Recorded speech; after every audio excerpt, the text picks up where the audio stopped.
అదే RTV app వార్తల్ని క్షణాల్లో చదివే అవకాశం ఉంటుంది. ఒక న్యూస్ పేపర్, ఒక టెలివిజన్ ఛానల్ మీ చేతుల్లో ఎప్పుడూ ఉంటాయి.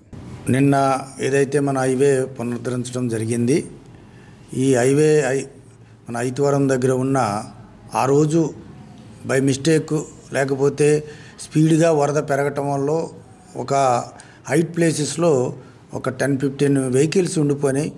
వాళ్ళు వెళ్ళమని మనం చెప్పినా ఆ టైంకి వెనకాల వాటర్ రావటం, ఎదర వాటర్ రావటం తోటి ఉండిపోవటం జరిగింది.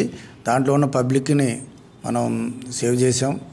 అయితే ఆ వెహికల్స్ ఆ నైట్ వచ్చిన ప్రవాహ వేగానికి మొత్తం కొట్టుకుపోయాయి.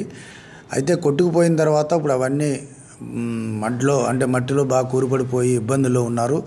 ఆ పబ్లిక్ కూడా ఎవరైతే హైవే వాళ్ళు ఉన్నారో ఆ హైవేని ఆఫీసర్స్ ఎవరైతే ఉన్నారో వాళ్ళని కేర్ తీసుకోమన్నాం.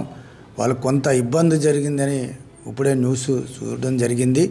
దీంతో వాళ్ళు ఎవరైతే కేసర టోల్గేట్ వాళ్ళు ఉన్నారో వాళ్ళని రప్పించటం, అక్కడ ఎవరైతే వెహికల్స్ డ్యామేజ్ అయినాయో వాళ్ళందరినీ క్రెయిన్ ద్వారాగా ఒడ్డుకి చేర్చి దాన్ని వాష్ చేయించి అది రిపేర్ చేయడానికి ఆ కనెక్టెడ్ షాప్స్, రిపేర్ షాప్స్ వరకు వచ్చి అక్కడ అప్పచెప్పాల్సిన బాధ్యత మీద ఉంది. తర్వాత ఆ వెహికల్స్ని తీయడానికి మొత్తం ఒకవేళ ఇండివిజువల్గా ఖర్చు పెడితే మీరు ఎంతవరకు నామ్స్ వరకు ఎలిజిబిలిటీ ఉండదు వాళ్ళకి పే చేయమని కూడా చెప్పడం జరిగింది.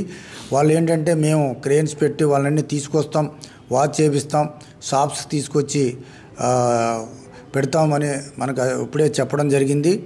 దీని ద్వారా ఏంటంటే భవిష్యత్తులో ఏదైతే మనకి టోల్ గేట్స్ ఉన్నాయో ఇవన్నీ పబ్లిక్ ఇన్కన్వీనియంట్ కాకుండా, పబ్లిక్ ఇప్పుడు మనం చెప్పాం టోల్ గేటు 12 గంటల వరకు టోల్ గేట్ తీసుకోవద్దని చెప్పాం. ఎందుకంటే వాళ్ళందరూ సఫర్ అయి ఉన్నారు. అవతల డ్యూ టు దీనివల్ల మనం ఫ్లడ్ వల్ల చిక్కుబడిపోయి ఉన్నారు. వాళ్ళు ఇబ్బంది లేకుండా చేయమన్నాం. వాళ్ళు కొన్ని ఎంత చెప్తున్నా కొన్ని వినలేని పరిస్థితి వస్తుంది. వాళ్ళందరికీ మనం ఒక రిపోర్ట్ ఇవ్వడం జరిగింది. వాళ్ళు ఏమేమి తీసుకున్నారు చర్యలు, అసలు వీళ్ళకి పబ్లిక్ ఏదైనా యూటిలైజ్ చేయడానికి వాష్రూమ్స్ కానీ ఇటువంటి ఎక్కడెక్కడ చేశారు, ఎస్ఓఎస్ ఎక్కడెక్కడ పెట్టారు, ఇవన్నిటి మీద మాకు రిపోర్ట్ చేయమని అడగడం జరిగింది. అలాగే కొంత హ్యుమానిటేరియన్ కూడా యాక్ట్ చేయండి. మీరు ప్రతిదీ ఒక బిజినెస్ పర్పస్తో కాకుండా ఇటువంటిదప్పుడు డిజాస్టర్ వచ్చినప్పుడు మీరు ఇమీడియట్ దానికి తగ్గట్టు యాక్ట్ చేయండి అని వాళ్ళకి చెప్పడం జరిగింది. రూల్స్ ఫ్లడ్ వచ్చిన దాంట్లో చేయకుండా టోల్ గేట్ వస్తుంది కరెక్ట్ మనం చెప్పడం జరిగింది. మీరు ఎట్టి పరిస్థితుల్లో ఏంటంటే ఫ్లడ్డెడ్ ఏరియాలో ఇరుక్కున్నారు కాబట్టి వీళ్ళకి ఫ్లడ్డెడ్గా మనం ఏదైతే ఉందో దాని మానవతావాదంతో ఇమీడియట్గా వాళ్ళందరినీ వదిలేయమని చెప్పాం. మరిన్ని వీడియోస్ కోసం ఛానల్ ని సబ్స్క్రైబ్ చేయండి. లేటెస్ట్ అప్డేట్స్ కోసం వాట్సాప్ ఛానల్ ని ఫాలో చేయండి.